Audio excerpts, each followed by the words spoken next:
Hello friends, வணக்கங்க. நான் ரதியா சமையலேருந்து சாந்தி பேசுகிறேன். எப்படி இருக்கீங்க? நல்லா இருக்கீங்களா? இன்றைக்கி நான் வந்து சிக்கன் டிக்கா மசாலா தான் செய்ய போகிறேன். நான் எப்படி செய்கிறேன்னு உங்களுக்கு செஞ்சு காமிக்கிறேன். ஃபஸ்ட் டைம் வீடியோ பார்க்குறவங்க இருந்தால் சப்ஸ்கிரைப் பண்ணிங்க. பக்கத்தில் இருக்க பெல் பட்டனை கிளிக் பண்ணிங்கன்னா நான் போடுற வீடியோவில் உங்களுக்கு உடனுக்குடன் வந்து சேரும். வாங்க வீடியோக்குள்ளே போகலாம். நான் வந்து இந்த மாதிரி சிக்கன் வந்து போன்லெஸ்ஸாக இந்த சைஸில் எல்லாம் கட் பண்ணி வாஷ் பண்ணி வச்சுருக்கேங்க. இது கூட வந்து 2 டேபிள் ஸ்பூன் வந்து தயிர் ஆட் பண்ணிக்கலாம். இஞ்சி பூண்டு பேஸ்ட் வந்து 1 ஸ்பூன் போட்டுக்கலாம். அப்புறம் மல்லித்தூள் வந்து 1 டீஸ்பூனு, மிளகாத்தூள் 1 டீஸ்பூனு, காஷ்மீரி சில்லி அது 1 டீஸ்பூனு, சீரகத்தூள் வந்து ஒரு 1/2 டீஸ்பூனு, மஞ்சத்தூள் 1/2 டீஸ்பூனு, கரம் மசாலா ஒரு 1/2 டீஸ்பூனு. இதுக்கு அளவு உப்பு போட்டு நம்ம நல்லா பெசரி விட்டுடலாங்க. லெமன் ஜூஸ் வந்து ஒரு 1/2 டீஸ்பூன் இதில் ஊற்றிக்கலாங்க. ஊற்றி எல்லாம் பெசரி நம்ம ஒரு 1/2 மணி நேரம் இதில் அப்படியே மேரினேட் பண்ணி வைக்கலாம். 1/2 மணி நேரம் இதுலேயே இருக்கட்டுங்க. மூடி வச்சிடலாம். 1/2 அன் ஹவர் ஆயிடுச்சுங்க. ஒரு பேனில் வந்து நம்ம வந்து எண்ணெய் ஊற்றி வச்சுருக்கேன். நம்ம வந்து ஷாலோ ஃப்ரை பண்ணிக்கலாம்.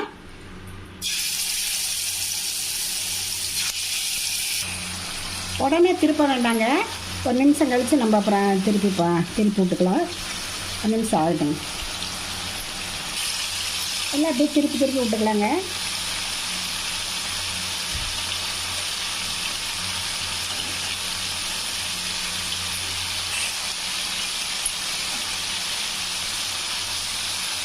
எல்லாமே அப்படியே திருப்பி விட்டுடலாம்.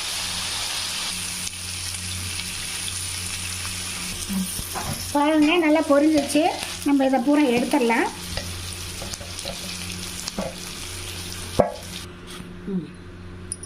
ஒரு பார்த்து பொரிச்சிட்டேங்க. இந்த மீதி இருக்கிறதே பொரிச்சுக்கலாம்.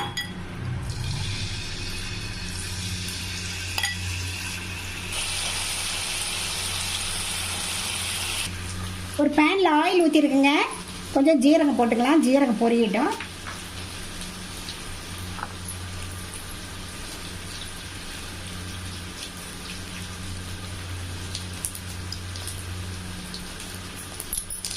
பெரிய வெங்காயம் பொடிசாக நறுக்கிருக்கேன். அதையும் போட்டுக்கலாங்க. நல்லா கொஞ்சம் செவக்க வதங்கிட்டுங்க. இந்த அளவுக்கு செவக்க வதங்கினா போதுங்க. இஞ்சி பூண்டு பேஸ்ட் 1 ஸ்பூன் போட்டுக்கலாம். அது பச்சை வாசனை போட்டோம். ஒரு 3 தக்காளி அரைச்சி வச்சுருக்கேன். அதை இதில் ஆட் பண்ணிக்கலாம்.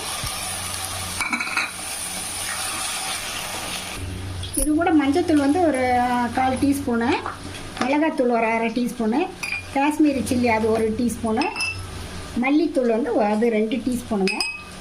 அப்புறம் கரம் மசாலா அது ஒரு 1/4 டீஸ்பூனு, ஜீரகத்தூள் ஒரு 1/2 டீஸ்பூன். இதுக்கு அளவாக கொஞ்சம் உப்பு போட்டுக்கலாம். ஏற்கனவே சிக்கனில் வேறு உப்பு இருக்கும் பொரிச்சதில். இது அளவாக பார்த்துட்டு அப்புறம் கூட நம்ம போட்டுக்கலாம். இது கொஞ்சம் எண்ணெய் பிரிஞ்சு வரட்டுங்க. பாருங்க, எண்ணெய் பிரிஞ்சு வந்துருச்சு. இந்த பொரிச்ச சிக்கன்லாம் நம்ம இதில் ஆட் பண்ணிக்கலாம்.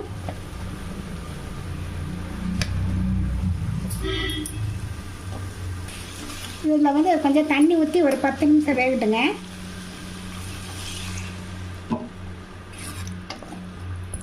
இன்னும் கொஞ்சம் தண்ணி ஊற்றிக்கலாம். ஒரு 10 நிமிஷம் நல்லா கொதிச்சு வேகட்டுங்க. மூடி வச்சிடலாம். பாருங்கள், 10 நிமிஷம் ஆயிடுச்சு. பாருங்கள் எப்படி எண்ணெய் பிரிஞ்சு எப்படி கிரேவி ஆகிருக்கு. இந்த அவ்வளோதான். இது அவ்வளோதான். நம்ம கொஞ்சம் இது போட்டுக்கலாம். ஃப்ரெஷ் க்ரீம் ஊற்றிக்கலாங்க. ஒரு 1/4 கப்பு வச்சுருக்கேன். 1/2 கப்பு.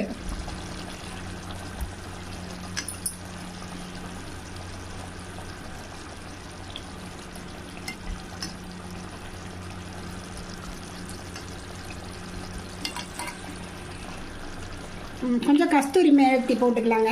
இந்த மாதிரி க்ரஷ் பண்ணி இதை தூவிக்கலாம். தூவி போட்டு ஒரு நிமிஷம் நல்லா கொதிக்கிட்டுங்க. இதோட சேர்த்து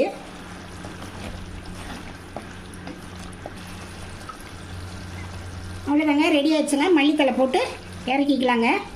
இது வந்து ரொம்ப டேஸ்ட்டாக இருக்கும். நீங்களும் இந்த மாதிரி ட்ரை பண்ணி பாருங்கள். ட்ரை பண்ணி பார்த்துட்டு எப்படி இருக்குன்னு ரதியா சமையலை சப்ஸ்கிரைப் பண்ணுங்கள், லைக் பண்ணுங்கள், ஷேர் பண்ணுங்கள். அடுத்த வீடியோவில் வேறு ரெசிபியோடு சந்திக்கிறேன். வணக்கம்.